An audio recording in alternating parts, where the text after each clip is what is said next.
তাই দরদি কামারে যে করে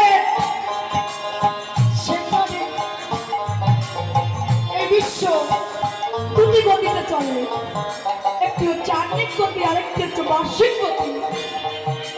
এটা বাস্তব, কিন্তু এই বাস্তব তাকেও ঘুরিয়ে দিয়েছে আমার এই পাগল ভাই। কোনো গ্রহণের বেরি মানছে না।